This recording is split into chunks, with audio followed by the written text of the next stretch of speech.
I love lasagna, but I almost never make it. It's way too fiddly for me. You have to boil the noodles, you have to make the marinara, you have to make the cheese sauce, you have to layer it all up and bake it forever. It just feels like so much more effort than it's worth. But not today. I'm gonna show you how to make a fast, cheap, and easy lasagna, and it's all in one pot. I hope you'll stick with me.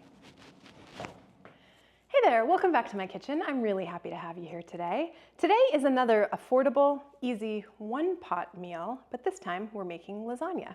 For about $5 a serving, you're gonna have a solid 6 servings of lasagna. This is a summer vegetable lasagna, and what I mean by that is I have too much zucchini and I don't know what to do with it, so zucchini is going into everything, and I'm just coining them summer dishes. But we're making it a little bit lighter as we're using pork instead of beef.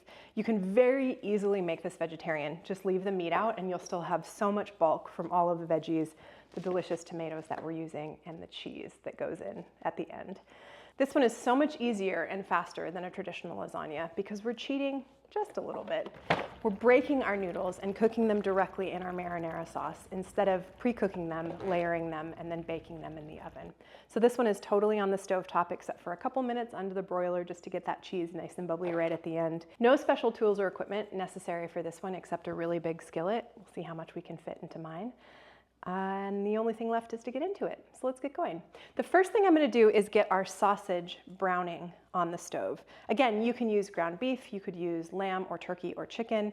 You can make this vegetarian by leaving the meat out altogether, whatever your fancy is. But for me, sausage is going in the pan. So sausage is browning on our stove. This is another one of those meals that you can pretty easily just dump as you go.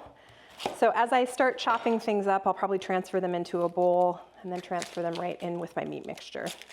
The way we're making this so fast and easy today is by cooking our noodles directly in our marinara sauce. So this is definitely not a traditional way to make a lasagna. We're gonna have to break some noodles to get this one done, which is a little bit sacrilegious to any of my Italian friends out there. But the taste that you'll get and the payoff from how quickly it comes together are totally worth it. First up, I'm gonna dice up this absolutely giant sweet onion. I tend to cook with sweet onions a lot. I just like the flavor that they give in the background of a dish, but pick whichever onion you have, and before it makes me cry anymore, I'm gonna get it into the pan with our sausage. Next, let's deal with the zucchini. I am already tired of zucchini, so to make it meld into the background of this dish, I'm gonna grate it. When you grate a vegetable like this, it really just kind of disintegrates into the background. It provides some nice vitamins and minerals, of course, and also some bulk to the dish. It'll give it a little bit of flavor, but you're not getting much texture from it at all. Okay, that's good enough for me. That's probably about 2 cups of zucchini. Next, for our mushrooms. And all I'm gonna do to these mushrooms is slice them. If your family doesn't like mushrooms, it's no problem. Replace it with something your family does like. I'm not too particular about cutting the ends off these little mushrooms. They look fine to me. They're gonna cook down a lot too, so if it's tough at all, it'll cook right down into that sauce. And then for my money, the best way to slice a mushroom is just to take a little bit off of the mushroom cap so that you have a solid base for it to sit on, and then slice it right down. Okay, these mushrooms are gonna go in the pan. So to get those mushrooms to release some of their juices, I'm gonna salt them a little bit. So I'm gonna add probably about a teaspoon of salt. So the mushrooms, onions, sausage are all getting happy on the stove. I'm gonna add the zucchini now.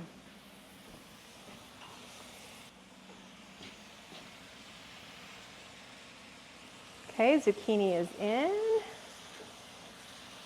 Now we let this cook down. So I've got basil, not as much as I would like, and parsley. So to supplement that basil, I've taken a couple other things from my herb garden, which are fresh oregano and some fresh tarragon. So I'm basically gonna chop all of these up.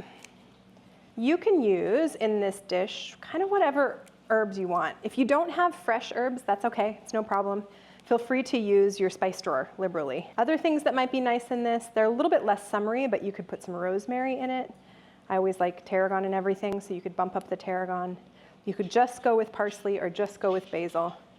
It's really pretty flexible to whatever you like or have in your garden. or on hand.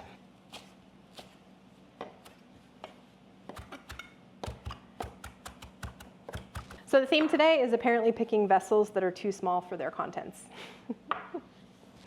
Next, we're going to get our cheese mixture sorted. So traditionally, there's a lot of different cheeses in lasagna: mozzarella, Parmesan, ricotta. I'm going to use some ricotta to stir in to make it creamy, and then maybe dollop a little bit of ricotta on top as well. And then I'm going to use mozzarella as a topper for this. I don't know, that's probably about 10 ounces of ricotta, 8 to 10 ounces of ricotta. I'm going to spice it up a little bit with some salt and pepper, and the zest and juice of 2 lemons. This just brightens it up a little bit. This step is totally optional. Squeeze over my hands to try to avoid seeds. These lemons are exceedingly juicy, so I'm actually going to only use 1. And then we just mix that up. If you find yourself with all of the ingredients to make this except for the ricotta, don't let that stop you. You could substitute cottage cheese. You could use a little bit of sour cream. You could just stir some actual cream into your final dish. And my favorite substitution is actually yogurt. So you could use a little bit of yogurt as a substitute as well. Ricotta mixture ready for us. Mozzarella, about a cup of mozzarella, shredded and ready for us. So our last step before we move over to the stove to finish this baby off is to open up a couple cans of tomatoes. I've got some diced tomatoes and some whole peeled tomatoes. You can use really whatever you want. The important thing here is that the tomatoes you use have the appropriate amount of liquid to cook our pasta. If you have less tomatoes or smaller cans, or they don't have a ton of liquid, you're likely going to need to add some water to your pot to cook our pasta. Because after all, we are cooking our pasta directly into this sauce. So the water or the tomato juice is what's going to cook it. So I've got about 2 28-ounce cans of tomato product. And then finally, and for anyone who's Italian or an Italian purist, look away, I am going to break our noodles. So these are just typical wavy noodles. I'm going to probably use 3/4 of it. So I'm going to break these noodles into like inch chunks. But this is about the size that we're going for. Forgive me for that, please. So everything else is actually going to happen over at the stove. So I'm going to let our sauce continue to cook down a little bit, relocate all of us, and I'll see you over there. This is starting to smell really, really good. Sausage is cooked through, so I'm going to add some salt and pepper and a little bit of garlic. By a little bit of garlic, I mean a lot of garlic. This is lasagna, after all. Our herbs are going in, except for a few that we're going to sprinkle over the top. Give that a stir, and now we drop our tomatoes.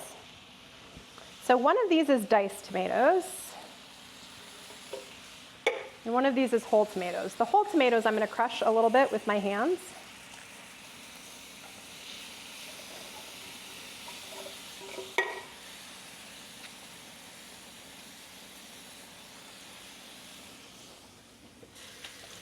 Now, the only thing I'm judging here is why I didn't pick a bigger skillet, and also how much liquid I need to actually cook this pasta.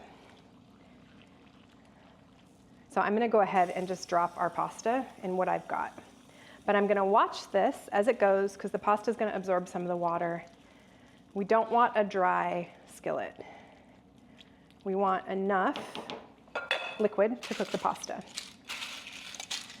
So be smarter than me and pick a bigger vessel.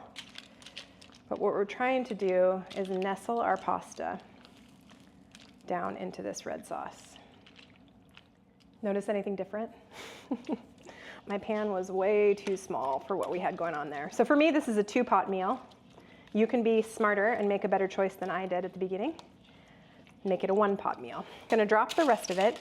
And to me, this looks a little bit dry. So, as I am wont to do, I'm gonna rinse our cans out with some water to get the last of that tomato product out. Same with this one. And now we are cooking. I've probably got about 3 cups of liquid in here. not counting the tomatoes, just the tomato juice and the water that I just included. And that's about the right amount. You can see how it's possible to nestle the pasta down into the pot. So I'm gonna crank the heat back up and just get to cooking this pasta. So checking in, stirring the pasta. So the package directions say it's gonna go for about 8 minutes. You never know when you're doing something like this if it's gonna take that long or a little bit longer maybe. But we want the pasta to be al dente, completely cooked through, but not mushy. So it's still not soft. And we've been in for probably 3 to 4 minutes. It doesn't look like it's too dry. We still got some nice bubbling, but it does look like the longer it cooks, it's gonna settle into like a nice, non-soupy lasagna. So I'm just gonna nestle it back in and let it continue cooking. And like magic, we're back to our original pot. I really want the top of this to get nice and bubbly under the broiler. So since I'd already used 2 pots, I just transferred what we had back into my original skillet. It fits now, barely, but it fits because we've done a lot of cooking down of the vegetables and the sauce and the amount of liquid in there. So the noodles are done.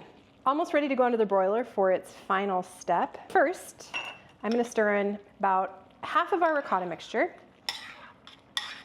maybe 3/4 of our ricotta mixture. Gives it a nice pink color right away.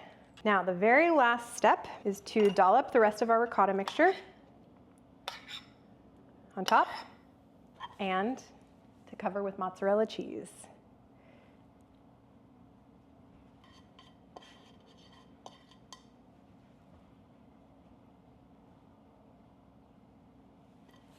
All right, our 1 pot, well, for me, 2 pots. For you, 1 pot, affordable, delicious, veggie-packed lasagna is ready to go under the broiler. Everything is cooked. All we're doing is crisping up the cheese and maybe getting a little crunchy bits on those pieces of noodle that are sticking out. So keep an eye on this. It's gonna go really quickly, a couple minutes.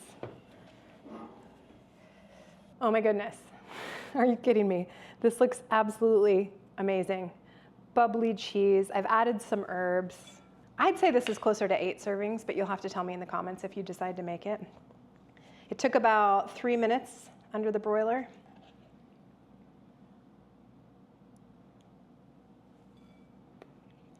Yummy.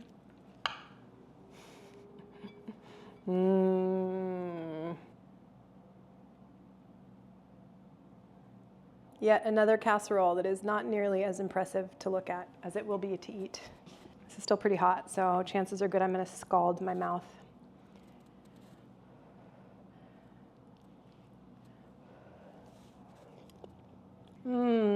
So good. There's really no way to go wrong on this. Cheese, tomato sauce, sausage to give it a little something different. Those noodles are cooked really well. The one fiddly part of this dish is you do have to worry a little bit about the amount of liquid you have in your pan when you're cooking the noodles, but it's not a huge deal to add a little bit more. And if it's too soupy, like I said, just use a spoon and scoop some of it out. No one is gonna know.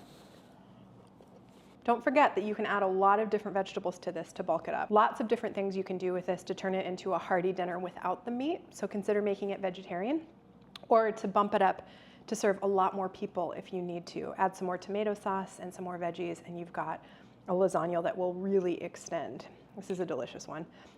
Another 1 pot, affordable, fast, cheap, and easy meal. In the books, this one's about $5 a serving, and honestly, this is probably closer to 8 servings, so you're looking at even less than $5 a serving. If you've got picky kids, sneak some more veggies into this and see what you can get away with. Thank you so much for being here today. I really appreciate it. If you liked this video, please give it a like. If you decide to cook it, please let me know in the comments below. I'd love to hear how it turns out for you and what you did differently. If you'd like to see more from me, subscribe to my channel, and I'll look forward to seeing you here next time. Cheers.